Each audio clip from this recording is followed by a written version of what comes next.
예수님께서는 사람이 온 세상을 얻는다 해도 자기 목숨을 잃으면 무엇이 유익하리요라고 말씀하셨습니다.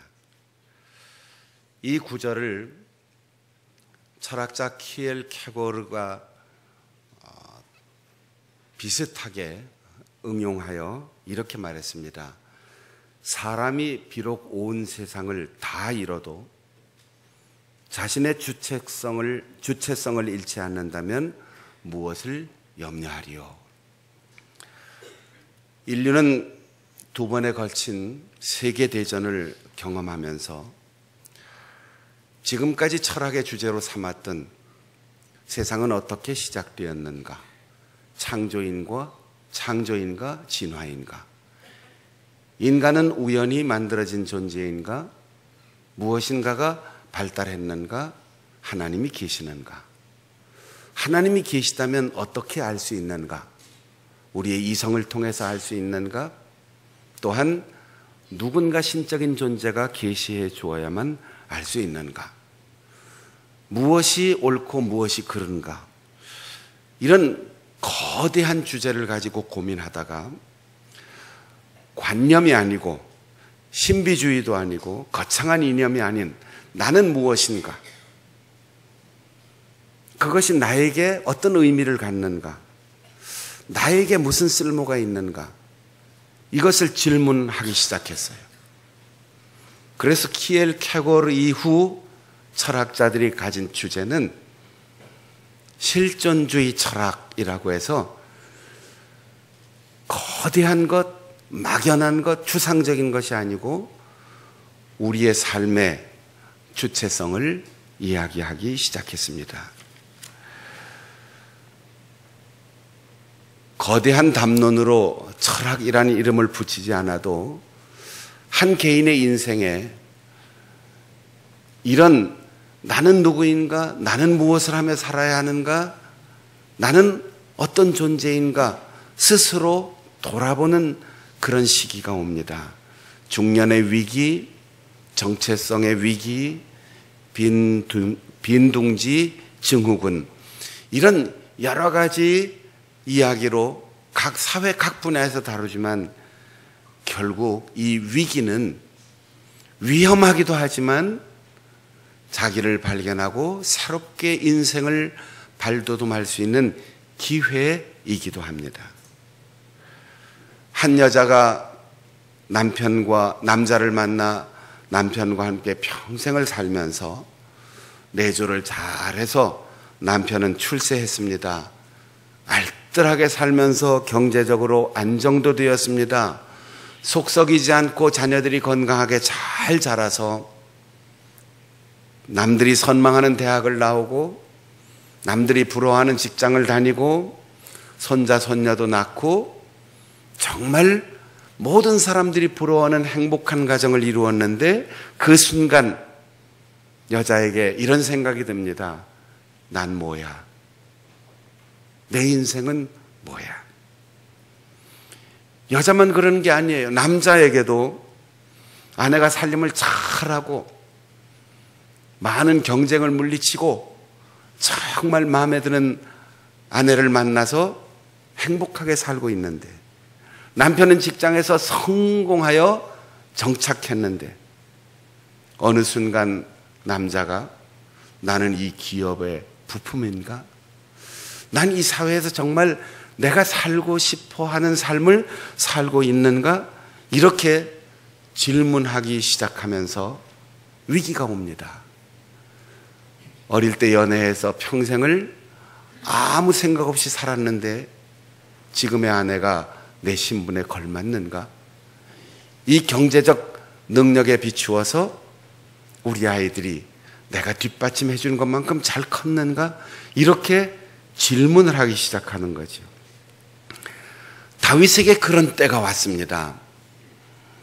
그는 천민 출신이지만 성공한 군인이었습니다. 집권에 성공한 통치자가 되었습니다. 종교적으로도 70년 동안 잊혀있던 언약궤를 예루살렘으로 모시고 와서 통일 왕국의 종교적 중심지에 세웠습니다.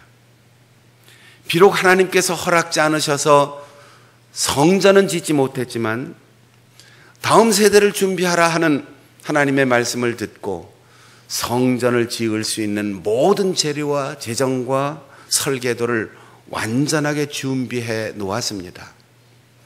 두로 왕의 선물로 받은 재료와 기술자를 통해서 멋진 성을 지었습니다.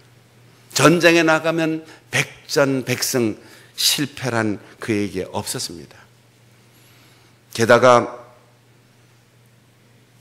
38 예루살렘의 통일 왕국의 임금이 되기 전 헤브론의 유다 지파의 임금으로 살던 7년 동안 그는 나그네 생활에서부터 사울 임금의 사위에서부터 시작한 미갈, 아히노암, 아비가일, 마아가, 핫깃, 아비달, 에글라 7명의 아내가 있었습니다. 그런데 목숨을 걸고 싸울 때는 한 번도 삶의 여유를 즐기지 않았는데 수많은 전쟁터에 칼을 휘두르고 말을 달리며 부하들과 함께 동거동락할 때 아무것도 불만이 없었는데 전쟁에 승리하고 왕국이 튼튼하고 재정이 넉넉하고 전쟁에도 내가 나가지 않아도 될 만큼 여유가 생기면서 그에게 외부의 위기가 아니라 자기의 내면에서부터 위기가 왔습니다. 예루살렘 시대, 통일왕국 시대에 걸맞는 왕비가 있는가? 공자께서 나이를 이야기하며 자기는 40에 흔들리지 않았다. 불혹의 나이다. 50에 하늘의 뜻을 알았다. 60에는 귀가 부드러워졌다. 이렇게 고백했는데 세상 모든 사람들이 다 그렇게 산다면 공자께서 그런 말을 할 이유가 없죠. 뜻을 세우고 학문에 전념하고 40이 되니까 유혹에 흔들리지 않고 미혹에 마음 뺏기지 않고 자기 자신에게 의혹이 들지 않는, 내가 잘하고 있나? 열심히 하는데 바르게 가고 있나? 이렇게 유혹, 미혹, 의혹에 흔들리지 않는 불혹의 나이를 지냈다. 그래서 50이 되니까 내가 왜 세상에 태어났는지, 하늘이 왜 나에게 이 역사적인 시대에 살게 했는지를 알겠더라. 이런 고백이에요. 그러니까 40에 다 흔들린다는 거죠. 다윗은 38세에 예루살렘의 도읍을 정하고 통일왕국의 임금이 되었으니까 아마도 50 전후 40대 중년의 이 위기를 겪는 겁니다. 돈이 많아지니까 좋은 뜻으로 성전을 세우고 싶었어요. 성은 남북의 중간지대에다가 여부스 족속을 몰아내고 왕도를, 수도를 건설했지만 종교적으로도 중심지가 되어 바르게 통치하고 싶어 언약궤를 옮겨왔습니다. 그리고 날씨가 맑아지고 우기가 지난 다음 모든 부하 장수들이 요단강 건너 요르단으로 가서 암만에서 전쟁을 치르고 있는데 여유가 생겼어요. 그리고는 성곽 지붕 위로 올라가 산책을 시작합니다. 건강하고 시력 좋고 멀쩡하게 살아있는 사람 눈에 안 보일 게 뭐가 있겠습니까? 다 보여요. 누군들 잘생긴 사람을 보면 참 잘생겼다 마음이 흔들리지 않겠습니까? 누군들 아름다운 여인을 보면 참 예쁘다 생각하지 않겠습니까? 거기까지 끝이었어요. 아니다. 눈을 감고 빨리 돌아섰어야 돼요. 그리고 내가 지금 우리의 부하들이 전쟁터에서 목숨 걸고 싸우고 있는데 이럴 시간이 있을까? 하나님 앞에 무릎 꿇고 기도하고 아니면 말을 타고 전쟁터로 달려갔어야 합니다. 그런데 보이니까 또 봤어요.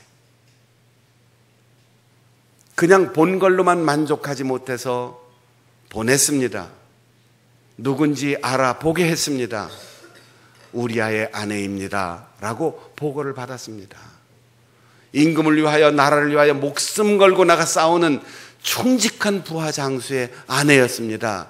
그런데 데려오라고 했습니다. 동침했습니다. 얼마 후에 임신했다는 소식이 들렸습니다. 부하 장수를 전쟁터에서 소환했습니다. 술을 먹이고 집에 들어가 자라고 했습니다. 우리아는 임금이 준 술을 마시고도 똑바른 군인 정신으로 내 부하 사병들이 목숨 걸고 전쟁터에 있는데 내가 어째 집에 들어가서 편히 잠잘 수 있습니까? 완전 군장을 풀지 않고 눈만 붙이고 전쟁터로 돌아갔습니다. 임금은 밀서를 보냅니다. 전투가 벌어지면 맨 앞으로 내보내고 다 후퇴해서 고립시켜라. 그리고 죽여라. 적의 군대의 칼에 의해서 우리아는 죽습니다. 아무도 몰라요. 완전 범죄입니다. 하나님이 아십니다. 선지자 나단이 그에게 왔습니다. 나단이 이렇게 말합니다.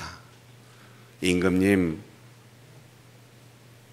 얘기 좀 하나 할까요? 임금님이 다스리는 영토 안에 큰 부자와 가난한 사람이 살고 있는데 부자는 소와 양이 헤아릴 수 없이 많습니다. 가난한 사람에게는 새끼 암양 한 마리만 있는데 이거 키워서 그 집 식구들이 살아야 됩니다.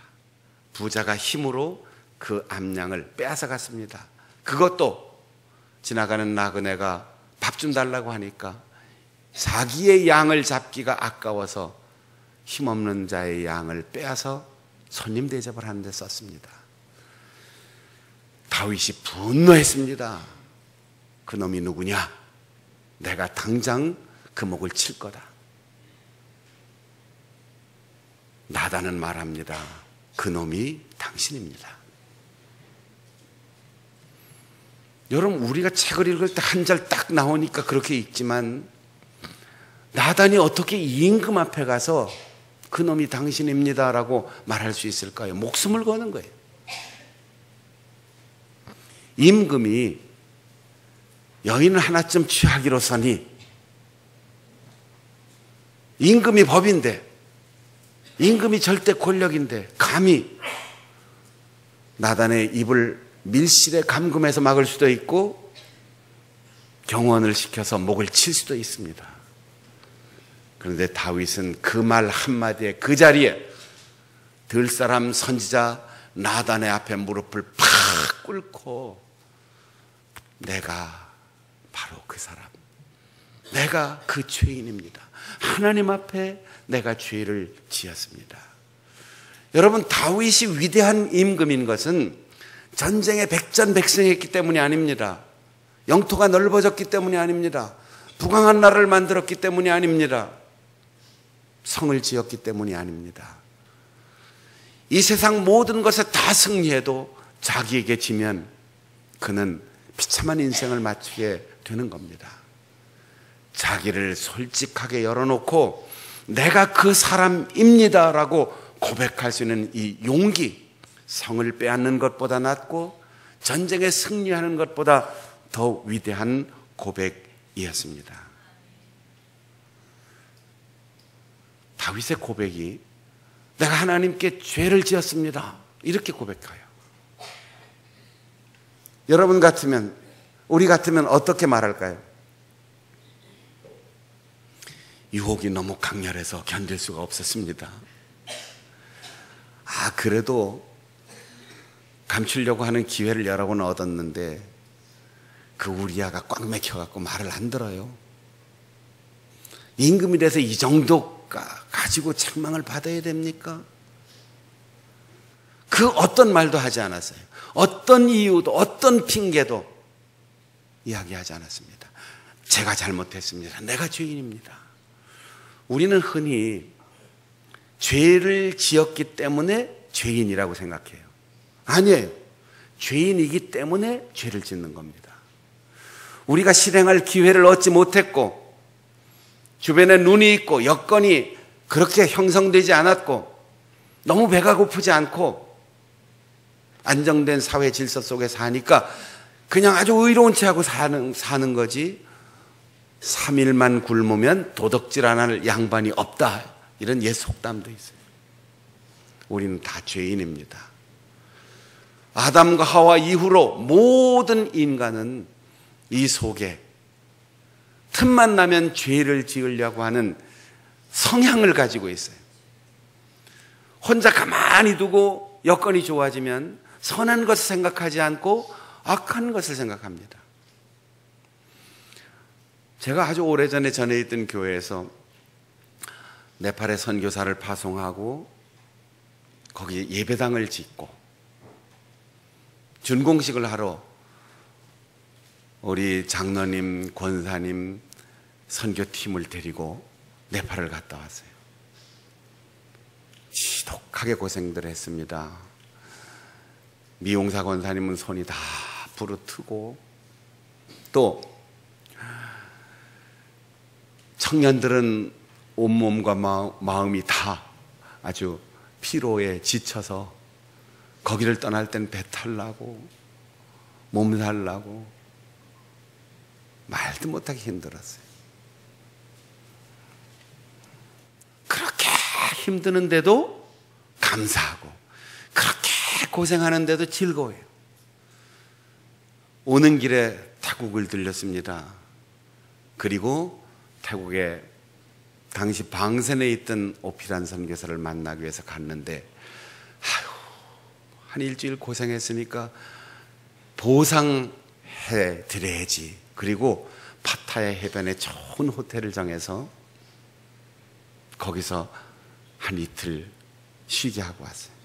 밤에 바닷가를 해변을 거닐었습니다.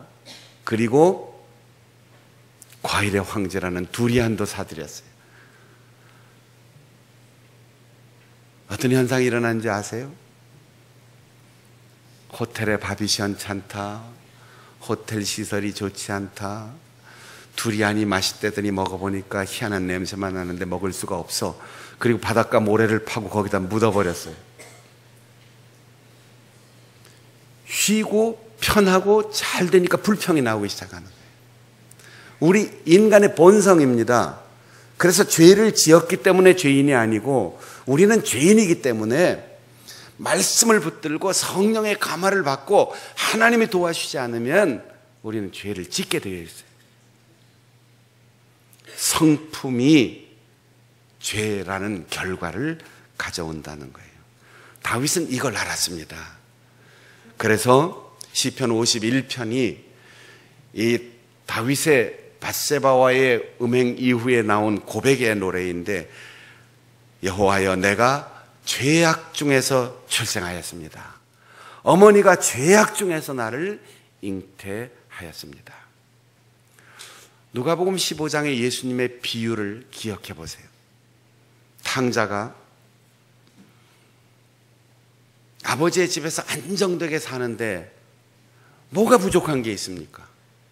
그것도 큰아들도 아니고 작은 아들이니까 책임은 덜하고 아버지의 사랑은 더 많이 받았을 거예요. 그런데 못마땅했어요. 아이고 우리 아버지, 요즘 우리 청년들 얘기하는 것처럼 우리 아버지는 너무 보수야, 너무 꼴통이야. 왜 저렇게 살까? 저 정도 재산을 모았으면 공격적으로 투자하면 지금 얼마나 한 달에 이자가 나올 텐데 왜 저렇게 돈의 가치를 떨어뜨리며 살고 있을까? 디지털 시대가 열렸는데 왜 아날로그 사고로 살까? 너무 답답했어요. 형을 볼 때도 아이고 모범생이라고 칭찬받지, 아이고 고리타분해. 저런 형 때문에 우리 가문이 발전 안 하는 거야. 게다가 이 마을 전체가 아주 보수 집단화돼서 견딜 수가 없어. 우리 동네를 떠나야 돼. 그래서 아버지에게 얘기합니다. 아버지, 어차피 돌아가시면 나 줄 건데 돌아가신 셈 치고 미리 유산을 물려줄 수 없습니까? 내가 벤처기업을 창업해갖고 엄청나게 벌어갖고 돌아올 테니까 두고 보세요. 아픈 마음을 가진 아버지는 아들의 마음을 상하지 않기 위해서 원하는 대로 다 줬습니다. 수중에 돈이 많고 이 정도 되면 이 정도 대우받고 즐겁게 살아야지, 흥청망청 쓸 때 친구들이 엄청나게 주변에 많았어요.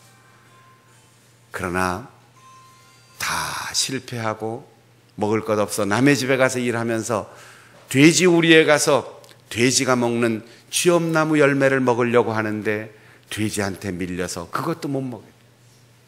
아무도 그를 돌보지 않습니다. 그때 깨닫습니다. 내가 아버지께 죄를 지었구나. 이렇게 말하지 않았어요. 하늘과 아버지께 죄를 지었구나. 여러분, 하나님 앞에 우리가 죄인이에요. 사람 앞에는 실행하지 않은 죄는 죄인이 아니지만 하나님 앞에서는 죄의 경향성을 가지고 태어났기 때문에 우리는 틈만 나면 죄악된 생각을 합니다. 하나님은 그것을 보십니다.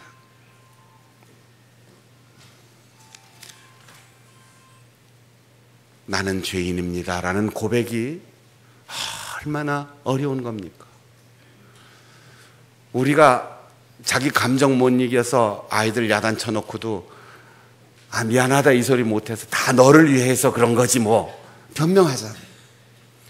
제왕의 위험을 놓고 선지자 앞에 무릎을 꿇고 내가 하나님께 죄를 지었습니다. 그래서 다윗이 위대한 임금이 된 겁니다. 그래서 다윗이 역사에 남는 존경받는 임금이 된 겁니다.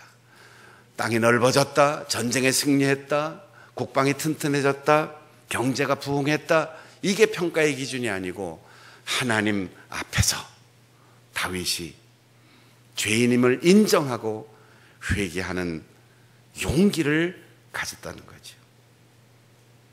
나단 선지자는 당신이 단순하게 인정하고 회개하니 하나님도 당신의 죄를 용서합니다. 그러나 하나님이 주시지 않은 관계, 하나님께서 허락지 않으신 그 자식은 하나님이 거둬 가실 겁니다. 7일 만에 이 불의한 열매로 태어난 아이는 하나님께서 그 생명을 거둬 가셨습니다. 다 같이 한번 따라해 보겠습니다. 하나를 얻으면 하나를 잃는다. 하나를 얻으면 하나를 잃는다. 불의한 것을 유혹을 참지 못하고 얻으면 하나님이 주신 은혜의 선물을 상실합니다. 우리는 하나님께 주시는 가장 좋은 것을 얻기 위해서 이 땅에 보잘것없는 것을 포기할 수 있는 용기를 가져야 돼요. 무엇인지 다 가질 수 없어요. 하나를 가지면 하나를 잃는데 정말 가치 있는 것을 얻었는가? 포기한 것보다 더 좋은 것을 얻고 있는가? 늘 질문해야 합니다. 밧세바는 왕비가 되었습니다.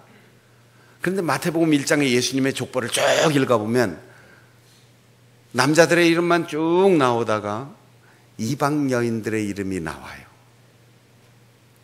이방에서 남편이 죽었는데도 끝까지 시어머니를 따라 예루살렘으로 돌아오고 어머니의 종교를 선택하고 믿음의 길을 걸어간 룻이라고 하는 이름을 우리는 예수님의 족보에서 발견합니다. 여리고 성 정복할 때 이스라엘 군대를 도왔던 라합, 우리말로 괜찮게 순화해서 기생, 라합 이렇게 했는데 몸을 파는 여인이었어요. 그 부끄러운 여인의 이름이 예수님의 족보에 기록되어 있어요. 그런데 왕비가 되었는데도 이미 이스라엘 민족에 포함되어 장수의 아내였던 사람인데도 그녀의 이름은 왕비라고도 하지 않아요. 그녀에게 밧세바라고 하는 이름도 주지 않습니다. 다윗은 우리아의 아내에게서 솔로몬을 낳았다, 이렇게 기록하고 있어요. 왕비가 되었지만 왕비의 이름을 못 얻습니다. 예수님의 조상이 되었지만 그 이름을 기록하지 못합니다. 다윗의 아내가 되었지만 하나님이 올 때는 그 사람은 우리아의 아내였습니다. 여러분, 유혹에 흔들리고 하나님이 허락지 않으신 것을 욕심내어 얻는다 할지라도 결국 그것은 내 것이 아닌 것을 알아야 합니다. 다윗의 죄가 무엇입니까? 우리는 흔히 간음죄를 범했다고 하는데 나단이 와서 책망한 건 간음죄에 대한 책망이 아니에요. 이방인의 칼로 충성된 장수를 죽이고 그의 충성스러운 그 장수의 아내를 왕의 권력으로 뺏었고 하나님이 허락지 않고 사회적으로 지탄받을 여인과 혼인한 것, 이걸 죄로 지적했어요. 불의한 것, 그 어떤 결과도 숨길 수 없습니다. 나는 완전 범죄라고 하고 아무도 모른다고 하지만 하나님이 아십니다. 다 같이 해보겠습니다. 하나님이 아십니다. 하나님이 아십니다. 우린 이걸 두려워하기 때문에 유혹을 물리치는 거예요. 하나님에 대한 두려움이 없으면 세상에 사람의 눈을 피해서 못할 일이 뭐가 있겠습니까? 하나님이 아시기 때문에 우리가 희생하고 사랑하고 봉사하고 손해보면서도 눈물을 감추면서도 이 십자가의 길을 걷는 이유가 무엇입니까? 하나님이 아시기 때문이에요. 잠언 16장 8절입니다. 불의한 소득을 탐내지 마라. 적은 소득이 공의를 겸하면 많은 소득이 불의를 겸한 것보다 나으니라. 시편 16편 5절입니다. 여호와는 나의 산업과 나의 잔의 소득이시니 나의 분깃을 지키시나이다. 많이 하면 좋지요. 많이 가지면 좋지요. 좋은 일에 쓰면 좋지요. 아닙니다. 하나님이 주신 것 작아도 크게 쓰입니다. 정직하게 벌어들인 소득이 하나님이 기뻐하시는 소득입니다. 죄는 점점 진화합니다. 욕심이 잉태하면 죄를 낳고 죄가 자라면 죽음을 가져온다. 하나님 앞에 바로 서지 않으면 우리는 핑계, 교묘한 수단, 마비된 양심으로 범죄를 하고 범죄를 은폐합니다. 처음에 그냥 보이니까 봤어요. 알아봤어요. 데려왔어요. 소환했어요. 밀서를 보냈어요. 그리고 충직한 부하 장수를 죽였습니다. 제가 지난 주일에 말씀드렸죠. 유혹에 빠지지 않고 극복하는 방법, 눈을 뜨고 있으니까 보여요. 사람이 이성적 판단이 있으니까 잘생긴 남자를 보면 참 멋있다 보여요. 아름다운 여인을 보면 참 예쁘다 판단이 돼요. 거기서 끝나야지 되는 거예요. 두 번 보지 마라, 돌아보지 마라, 생각하지 마라. 이미 한 40년 전에 락의 대부인 신중현 씨가 이걸 잘 노래했어요. 한 번 보고 두 번 보고 자꾸만 보고 싶네. 아름다운 그 여인이 자꾸만 보고 싶네. 그 누구의 애인인가 정말로 궁금하네. 왜 궁금해요? 한 번 봤으면 고개를 돌려야죠. 왜 자꾸만 생각이 나요? 그래서 노사연 씨가 돌아보지 마라, 후회하지 마라. 사랑은 집중하는 것. 여러분, 사랑은 남편에게 집중하는 것, 아내에게 집중하는 것, 내 자식에게 집중하는 것, 내 부모에게 집중하는 것, 비교하지 않고 내 교회에 집중하는 것, 내 사명과 사역에 집중하는 거예요.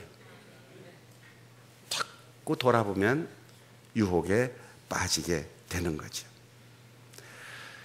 지난 주일 낮예배 시간에 베트남 선교사로부터 온 요청에 의해서 급하게 비행기 타고 와서 수술하고 잘 마쳤다고 말씀을 드렸어요. 일주일 만에 잘 수술 회복되는 것 확인하고 어제 토요일 날 퇴원해서 대전 부모님 집으로 내려갔다가 내일 베트남으로 나간다 그래요. 일주일 전에는 평생 장애로 손가락을 잘라야 했었는데 13시간 만에 한국에 도착해서 수술했어요.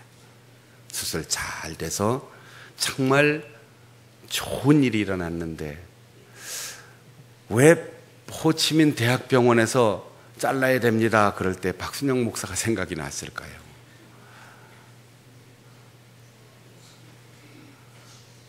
왜 그 얘기를 듣는 순간 거기서 좀 좋은 의사를 찾아보라는 얘기를 우리는 안 했을까요?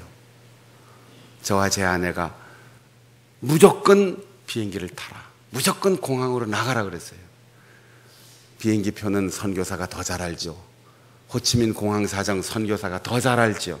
인터넷 검색해 보니까 새벽 2시, 여기 시간으로 새벽 4시 비행기밖에 없다는데, 그것도 자리가 있는지 없는지 모르는데 알아보지 말고 물어보지 말고 그냥 공항으로 가. 공항으로 그냥 나갔어요. 그런데 4시에 있는 비행기 그거밖에 자리도 있는지 없는지 모르고 나갔는데 12시 반 대한항공 비행기가 있는 거예요. 12시에 도착했어요. 30분 만에 비행기를 표를 끊고 탔어요. 좌석이 딱 2좌석이 남아 있었어요.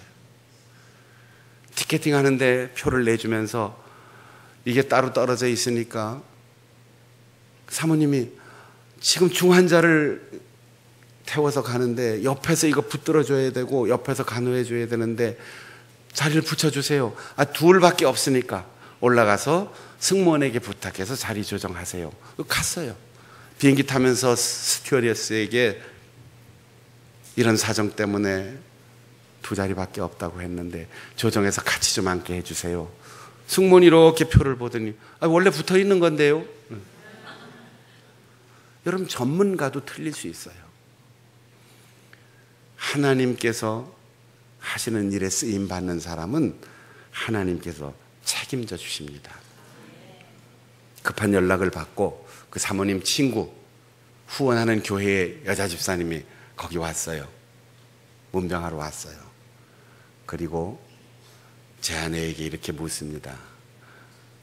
사모님, 목사님과 평생 목회했는데 어떤 신자가 제일 이뻐요? 남의 교회 처음 보는 목사한테 이렇게 묻는 거 보면 목사님들을 만날 때마다 물어보는 거지요. 어떻게 신앙생활해야 행복하고 목사님도 목사님 사랑받고 교회에서 문제 안 일으키고 정말 좋은 신앙인으로 살 수 있을까 늘 궁금하니까 만나는 사람마다 물어보는 것 같아요. 제 아내에게 어떤 신자가 제일 이뻐요? 제 아내가 이렇게 대답하듯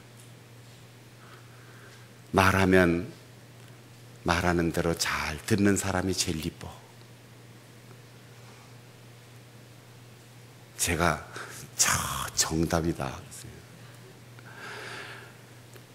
예쁘게 생긴 사람도 예쁘고 잘생긴 사람도 예쁘고 영향력 있는 사람도 예쁘고 교회 나오는 사람 다 예쁘지만 그 중에 예쁜 사람 물어보고 얘기하면 잘 듣는 사람, 그 사람이 제일 예쁘다는 거예요. 왜? 선교사가 거기서 보여줬잖아요. 무조건 비행기 타러 가. 망설이지 않고 공항으로 나갔습니다. 나머지는 이쪽에서 알아서 할 테니까 빨리 와. 그래서 깨끗하게 수술받고 돌아가게 되었어요. 여러분, 가정해 봅시다. 다윗이 진심으로 하나님을 사랑하고 최선을 다하여 왕국을 통치하는데 선지자 나단이 없었습니다. 그러면 성전을 지었을까요? 그러면 완전 범죄로 우리아는 아무도 모르게 전쟁터에서 멋지게 죽었다고 국립묘지에 안장해주고 밧세바는 왕비가 되었을 거예요. 그렇고 그런 임금으로 세상 떠났을 겁니다. 그러나 나단이 있었기 때문에 다윗은 행복한 사람이에요. 죄를 죄인 줄 깨닫게 됐고, 자기가 의로운 사람인 줄 알았는데 내가 죄인이라는 사실을 알게 되고, 땅을 넓히고 전쟁에 승리하는 것이 용맹이 아니라 자신의 죄와 허물을 솔직하게 인정하고 무릎 꿇을 수 있는 용기를 얻었으니 하나님 나라의 역사에 예수님의 조상이 되고 임금의 표준이 되는 임금 중에 임금, 위대한 임금이 되었습니다. 솔로몬은 아버지가 다 준비해 놓은 걸로 멋진 성전을 세웠습니다. 이스라엘 역사에 비교할 수 없을 만큼 장기 집권을 했습니다.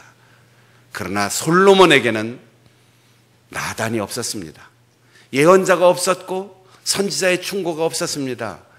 결국 수많은 이방 여인들과 혼인하고 이방의 문화, 우상 숭배의 문화가 들어오고 가장 영화로운 시대를 누렸는데, 그는 사후에 아버지가 통일해 놓은 통일한국이 남북으로 갈라지는 비극의 주인공이 되었습니다. 여러분, 예배 드릴 때 축복 받으세요, 행복하세요 라고 위로해 주는 말을 들으면 얼마나 좋을까요? 때로는 우리의 가슴을 찌르는 책망과 내가 정말 아파할 수밖에 없는 내 약점을 건드리는 말씀이 올 때 그것이 나에게 행복인 줄 알고, 하나님, 누구 때문입니다. 왜 사람들은 그렇게 잘 못할까요? 왜 내 수준에 맞지 않을까요? 그런 잘못된 편견과 오만을 다 버리고 내가 죄인입니다. 내 탓입니다. 내가 잘못했습니다. 자신을 깊이 돌아봄으로 나를 발견하고 다윗처럼 우리의 자손들을 위하여 역사에 아름다운 이름으로 길이 남을 수 있는 우리 성도들이 될 수 있기를 바랍니다. 기도하겠습니다. 하나님